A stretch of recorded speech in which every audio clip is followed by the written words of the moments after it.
Hey man, I'm glad you're here. This is the Dadcast, and this is a place to breathe for a minute, get your footing, and take one good step forward. This time in the Quiet Battles, Jeremy and I talk about when marriage becomes more than just time with your best friend, and it turns into meetings about therapy, about IEPs, about the things that really are starting to weigh on you when it comes down to being a dad on a special assignment. So what do you do to get back to where you were? That's where we begin. Because my natural tendency is I want to control everything, this is one of those things you just can't control. So when you can get caught up in that moment of processing through those things, and it's like, you know what, I just need to stop. Who was the quote by it? Said, I've got so much to do today, I must spend my first 3 hours in prayer. And that was basically his quote of the things that we have on our plate, the things that we have to get accomplished, oftentimes can only be accomplished after we have spent quality time with the Father and have had time in deep, intimate prayer with Him in order to prepare our minds and prepare our hearts and prepare our bodies in order to function in the areas that He's given us to take care of. And so, to me, it's like when we say those things, it's like, well, I just need to stop and recognize that God is in control. I need to submit myself to Him, surrender to His plan, be mindful, be quiet, be still, and then move forward in the things that He prompts on my heart to move forward in. Yeah. And that's so hard to do. That's so hard to do, though. It is hard to do. It's extremely hard to do because, again, like you said, we have this illusion that we're somehow in control, when in reality, we're actually not in control. Now, while we still have the ability to make decisions, and obviously we live our lives in a free manner, for those of us that choose to follow Christ, have to come to the conclusion that if we've actually surrendered to Him, which is the only way to true repentance and salvation, is full surrender, then we have submitted that authority, or we've submitted that control to the one who's always been in control. And then we just live out according to His plan. And we just get in our own way, Billy. That's what it boils down to. Every time. I'm generally the one, like, was it? I'm my own worst enemy. Mm-hmm. Yeah. Well, your greatest assets are oftentimes your greatest liability. It's True. like you can dig in and get things done, which is great. And it's also terrible. Well, and that whole, like, I'm a bull in a china closet when it comes right down to like getting stuff done around the house. Like, Tara will look at me. She goes, "Are you in a bad mood?" I'm like, "No, I'm focused. I'm trying to get, this happens so much this week. And it's been like, "Are you in a bad mood?" "No, I'm just doing the dishes." "Are you in a bad mood?" "No, I'm just doing laundry." But I'm just like laser focused on the things that have got to get done. And I forget that I'm not being tender to her. I'm not taking into account anything of importance for her. Mm-hmm. Mm-hmm. And that's a problem sometimes, but there's been more. Go ahead. Well, a lot of times we just know what it is that our wives desire. And sometimes instead of actually serving them, we allow the thing to get in the way. Like we prioritize the thing instead of prioritizing them. And sometimes it's hard to recognize, or we even use that as an excuse. Well, I'm doing this for you. Well, no, it's really for us. I mean, it benefits the whole family. Yeah. But how many times do we do that? I mean, I know I'm by far guilty of this. A lot of times I'll use my wife, specifically that something is for her, when in reality, that's received negatively from her, because in her mind, then it's pointing the blame or putting the problem, directing it towards her, when in reality it's for the whole family unit. It's for the better good of everyone. Yeah. Especially chores. I mean, using the house as an example is a prime example of, getting things done around the house. well, I'm doing this for you, honey, because I know this means a lot to you. Well, yes, it does, but you're also benefiting from it, and there's a lot of other factors I feel like that go into play there. Yeah, yeah. And that's kind of a good jumping point for us to kind of dive in here because that's kind of where we start treating like the marriage is kind of like okay, this is my task list. It's the business of our marriage, you know, and that's just as harmful as really ignoring her, Hmm. you know. Um, I know that I can't tell you the number of times I've been like, I'm just focused on something and it's not, are you upset? Are you, and I'm just like, no, I'm just focused. And I totally, you asked me to do something 5 minutes ago. I spaced out on it. I'm sorry. Hmm. You know, I could have, like last night, this is really, really petty of me because I wasn't in the mood to take her a peanut butter and jelly sandwich. She wanted an Uncrustable. She was in bed with Maddox, trying to get him to sleep. She sends me a text and you bring me an Uncrustable. I was like, no, I'm working. I'm focused. And I didn't take her the Uncrustable. Hmm. Little things, you know? I mean, were you in a position where you Oh, could have stopped totally. what you were doing? Totally could have. Totally could have. But I was in that mode of, this has to get done because it makes her happy. You know, the laundry needs to be put away. In this case, I was doing the dishes. The dishes need to be done before we go to bed. I told her I'd get this done. I'll be done in a few minutes. I can take her to Uncrustable at that point. By the time I got in there, she was asleep. Hmm. So, I mean, Billy, do you think there's a part of you that was trying to prove a point in the idea of, well, I'm doing this thing for you. This is what you need more.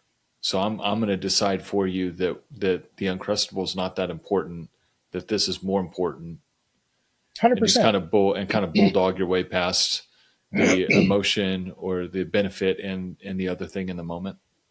No, 100%. 100%. I mean, and I've been told numerous times, not by her, but by other people, that when I get something in my head, I'm a bulldog about it. I latch onto it. I don't let go. Hmm. And I just power through. You know, bulldogs are big and stocky, and they got those hind legs that's like lock in place. They aren't Mm-hmm. going anywhere. That's if that's me. Hmm. But yeah, that was 100%. I just want to get it done. In my mind, this was because I'd already let her down by not doing something earlier that I said I was going to do. You know, and Hmm. so I just kind of I'm going to redeem myself. You're making up for it. Yay! Yay me! No, no, it wasn't the case. It wasn't the case. But even like when we have conversations about like, you know, appointments for Lindley or anything like that, sometimes I don't hear her Hmm. because I'm focused on the next task at hand, so to speak, you know, and she'll be like, did you hear me? I'm like, I heard something about this appointment and yeah, no. So Heidi and I made a rule a long time ago that if it's really important, that eye contact is required. That's fair. That, if it pertains to something with Landon, if it pertains to, a bill, I mean, just whatever it is, if it's crucial to the function of our family, then that conversation needs to happen when we're face to face. Do you have like There a code word? Do you have a code word? a code word? Do you have like, hey, I need you to look at me or Montana, you know, like Well, I wouldn't say there's a code word, but there is one of my favorite. Uh, well, there's actually just a really funny clip that I've watched online that I've used from time to time, but my wife hates it, so I stay away from it. It's but no, it's more of a, hey, do you have time to talk about this for a minute? Can we take a minute? let's talk about this. Just it's. I'd say it's more of just the serious tone. Because Hmm. for Heidi and I, we try and have fun and keep things relaxed most of the time. Yeah. But it's kind of like when we have kind of that serious, like, hey, are you hearing me on this? Like, do you, then it's like, okay, I need to be paying attention, and then, uh, you know, a lot of times I've got something in my hands or I'm focused on something, so it's like I need to lay down whatever it is, Hmm. and just be able to look her in the eyes. And it seems like the only way I can retain the information is Yeah. by doing that, and it's beneficial. Did you realize that? Because I know for Tara and I, we've actually said this today. There's times we don't talk like we're husband and wife anymore. Hmm. And it's just because we're just trying to get through the next appointment. We're trying to get through the next thing, or in this case, in some cases, just trying to get through the day. Yeah. Um, you know, and yeah, I don't know where anyone else is listening to, but in Oklahoma, the kids have been snowed in for 5 days, and everybody's losing their minds here. you know, Which we need to remind our listeners wherever they're at. Snowed in, quote unquote, snowed in for Oklahoma is 6 inches or more. it's true because everybody forgets how to drive. They forget like the milk and bread and eggs. It's all gone. So, Yeah. but but yeah, no. I mean, has there been that time for you guys? Because I know, I'm sure early on it was, but Oh, sure. Yeah. Yeah. You have those times where, to your point, it is more like a business meeting. It's like you got to chart the facts. You got to talk about the facts. You need to get past that and just go on to the next thing. And yeah, I know for us, especially, we had a season where we had in-home nursing care. And so we had to keep, we actually had to keep very accurate charts of, everything, fluid intake, bowel movements, um, sleeping patterns, seizure. I mean, just anything and everything that was related to what was going on with him. And so a lot of times it would be, especially at the time, my wife and I were both working. So, it's like I would come home, she would run through the charts with me. I would get the information, nurses would come, Heidi would come, it was kind of like this constant flow between me and my wife and the nurse, of just getting all the facts in Landon's care. And so there's definitely those times where for Heidi and I, it was more of like it was more of, or just the, at least that portion was just more of the, what do I need to know? Hey, I'm home. I know you fixed dinner. I know I've got to leave in 30 minutes. What is it that I need to know? And just kind of run through that information. Um, yeah, and then it's not until like I would get home or she would get home, and then you actually have time to breathe and go, oh wow, like you and I haven't had a conversation. We haven't kissed each other. It's like we need to be able to get the facts and the information we need for him, but then we need to have a separate time that we can set that aside and just be husband and wife. yeah, 100%. And that's the thing is it's this is becoming, I think, more and more normal in our world uh, because at least in my from what I've seen, I've talked to three dads this week just at work that they're kind of in the same boat. Like they're just working, they're just getting through the day, and then they come home and it's this, that, and the other, and then they go to bed and it's rinse. Was it wash, rinse, repeat? You Mm-hmm. know, kind of the same thing each day, and so it's just like, Well, a lot of times as men, the only break that you see is when you're sleeping, and for many of us, that sleep pattern is significantly disrupted. It's mm-hmm. either very short, it's broken up into different segments of the day, so there is no break when you're awake, essentially. And a lot of Yeah, times that's how it feels. It's like if I'm awake, I'm going. There's something needing to be done. There's not a lot of downtime. yeah. What kind of coping styles have you seen in your life and in Heidi's life? And then I know for me, one way I cope is I just work. Hmm. I throw myself into whatever is going on because that's always been my go to. you know. But there's men and women cope and process things differently, though. Hmm. Yeah. Well, I can say this, we have our challenge series that we wrote that actually walks men through a lot of different topics. One of the topics that we go through in that series is coping mechanisms. So we have a chance as men to actually talk about what those are. And what's interesting is they are often very, very different, but they all accomplish the same thing. Mm-hmm. Um, and to your point, work is a huge one because let's face it, for a lot of men, you're already working full time. You're providing at some level, and this isn't across the board. I know some of the men listening are stay at home dads or they're full time caregiver, um, which is a whole different conversation. And I applaud those men for the ones that do that. Um, but for those that do work outside the home or inside the home and work remotely, um, it's easy to use work as the excuse because it brings with it this level of acceptance of strength of it's like you're accomplishing the thing that you're supposed to accomplish for your family.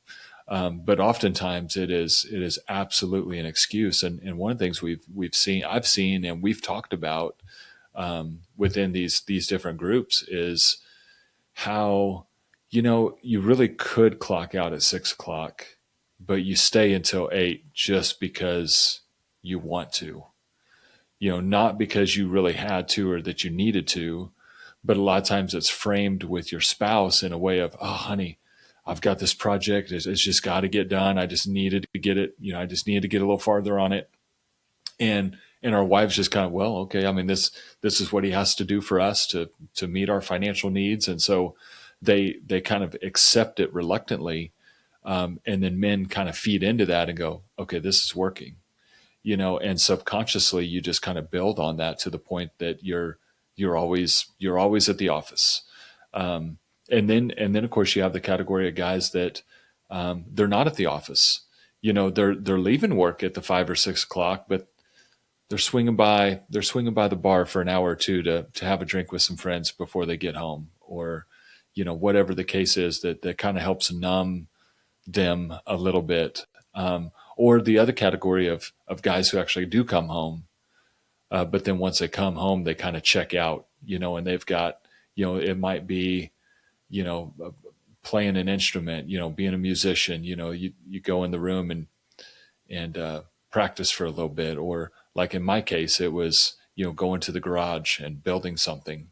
A lot of Mm-hmm. guys enjoy woodworking or metal craft of some sort, and so it might be coping with one of those things. So it's like, well, I'm home. Well, you're physically on the property, but you're not actually home. And Is so that pretty dangerous though? I mean, like mentally for men. mentally Yeah. Would you think? dangerous, dangerous for them. Like, yeah, like as far as like relationally, I should say. Oh, extremely, extremely. Um, because essentially what you're doing is you're anyone and everyone in your life that loves you and cares about you, and often the ones that love and care for you the most, your spouse or your kids, or family members or neighbors or friends or whoever that looks like, you're you're pushing them as far away as you possibly can without it, quote unquote, seeming obvious. Mm-hmm. It's very dangerous, because it's just taking you away from relationships. A lot of times, if you think about all the things we just mentioned, most of them are isolating, and I would almost venture to say that all of them would be isolating to some degree. Mm-hmm.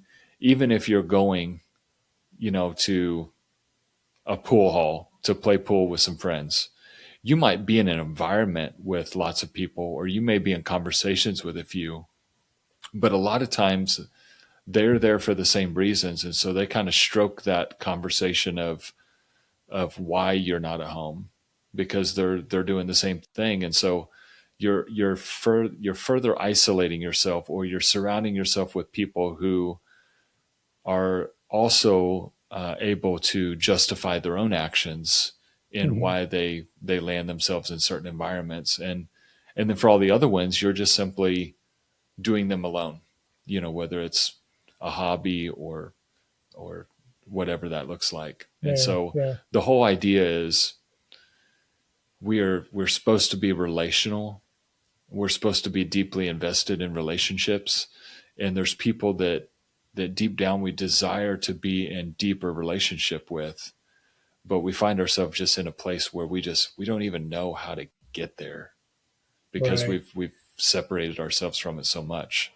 Well, I mean, there's a spiritual side of that too. I mean, the enemy loves to divide families, Hmm. you know, and I think I've seen it in my life that work was a tool of the enemy to divide my family, you Hmm. know. And it was more or less when I worked in TV news where I was always gone. And, I got to go do this. This is my job. This is what I do. Um, not so much now because it's just like, hey, there's someone else here. They, go home. Okay, cool, thanks. But still, it's that provider kind of thing, that provider mentality Hmm. that we have to battle. And providing physical stuff definitely isn't the same as providing for the emotional and the mental that our spouses need. Hmm. And we have to be very very aware of that. And Billy, we've been told before that we're not great multitaskers. No, So, no, I'm not. so a lot of times if we're providing, physically, we're not providing, you know, mentally, or we're not taking time spiritually, or just whatever the case is. We kind of hone in on one thing at a time. It's funny that you brought it up in that the multitasking thing because I've never actually even considered that as a possibility of poor multitasking from a care standpoint. Hmm. Um, Yeah, a lot of times we look at, I mean, let's just face it, it's statistically proven that men, and in fact, they we're not created to multitask, mhm. but we think that we can. And so, yeah, a lot of times it's like we're just focused on, I'm providing physically, you know, Yeah, I'm providing financially, I'm yeah. providing mentally. Well, and our kids can sense that too. Hmm. You know, there's let me start over because I don't know what I didn't drink or did drink, um, but our kids can sense that too. And I know Maddox, whenever he can sense that I'm in a serious mood, he's less receptive. He will often hide more, think that daddy's going to spank him. And that's never the case. I just want to make sure that I'm communicating with him, but he's more scared whenever I'm in that serious, focused bulldog mode. Hmm. Um, and I saw that, and I saw a way that I needed to approach him differently was reading to him more, playing with him more. The things that my dad didn't do, you know, that I always wanted. I found I'm repeating kind of some of the same similar things, and that scares me. You know, um, my parents had a good marriage for what I saw, but there were times where my dad was, he was the provider. He was in focus mode most of the time. Um, so, um, how much of our fathers do you think we bring into our relationships? I know this wasn't something we even talked about, but I'm just curious how much of our fathers do you think we bring in to our marriage and to our relationships with our kids? Well, Billy, I think, just being put on the spot here, I would answer Yeah. that. I would answer that as 100%. But it would be two sides of one coin. So to me, you bring 100% of your father into the equation, but in two different ways. One, in the way of the things that you just naturally carry forward, that you look back and go, oh wow, that's what my dad did. I'm doing that same thing, which may be a very positive thing. But then there's also things that you remember from your childhood or your upbringing that you distinctly remember, just marking down as things that you would never do, and so I would say you still bring those things into parenting and marriage now, just in a way of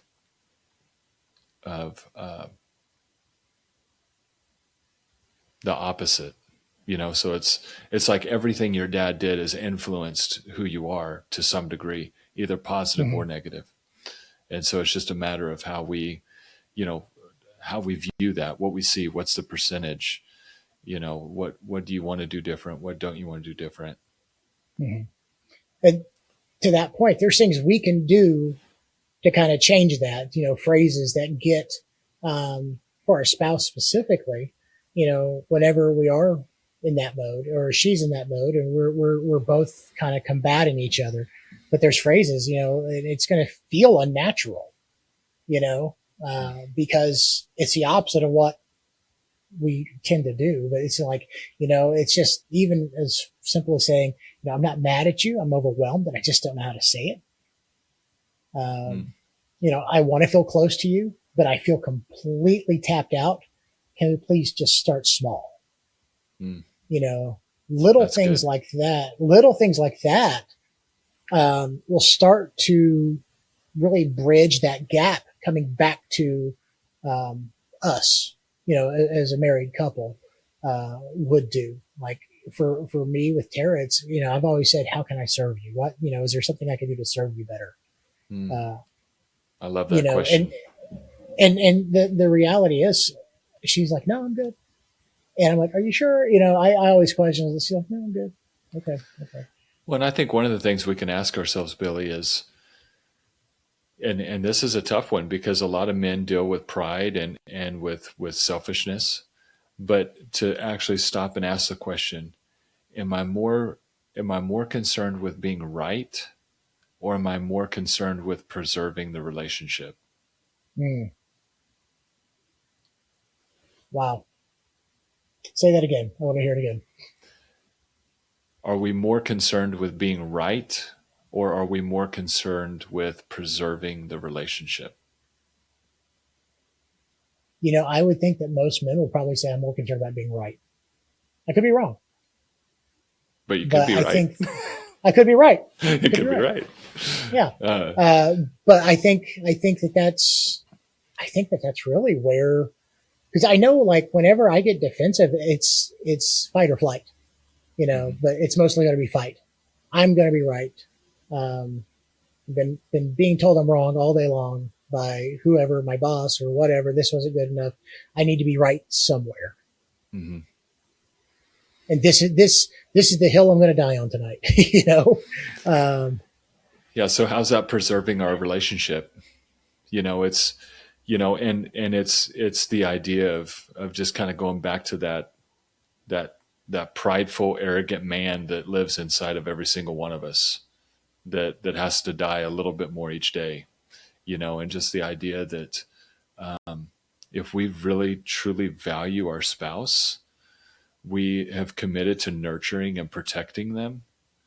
And sometimes we just have to move past, trying to prove a point, and just get back to, okay, what has led to this, and what can I do that would help mitigate the risk of this happening again, in order for her to be healthier and for me to be healthier, and in the process of us have a healthier marriage.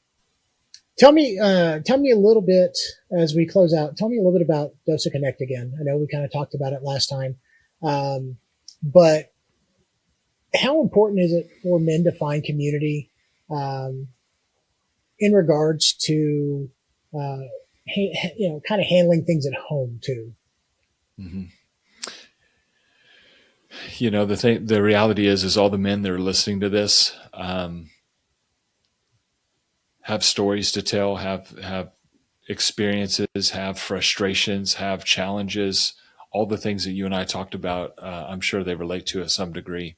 To me, the Dose Connect is a great place for those men to come together and not there's no negative talk. There's nothing that's abusive or negative, but really to be able to share experiences in a way that can encourage one another in ways to improve what's happening at home. And so to me, the Dose Connect is a great way for men because all the guys that are listening to this have all experienced a time when they tried to share something going on at home with someone else that really didn't understand what was going on. And so the idea of being able to have that conversation with guys who relate, who have experienced it, who have lived it, and be able to just share openly. Our Dose Connect happens twice a month, the first and third Tuesday of every month at 8 p.m. Central Standard Time. And it's an open forum that just allows men to get together, share, and talk about topics that are applicable to real life and today. Thanks for joining us today. Before you go, just remember, you don't have to fix everything today. You just have to take the next right step. If this episode hits you, drop a comment with one word, here, or tell me what part you needed the most. And if you know a dad who's carrying a lot, send this to him. We'll see you next time.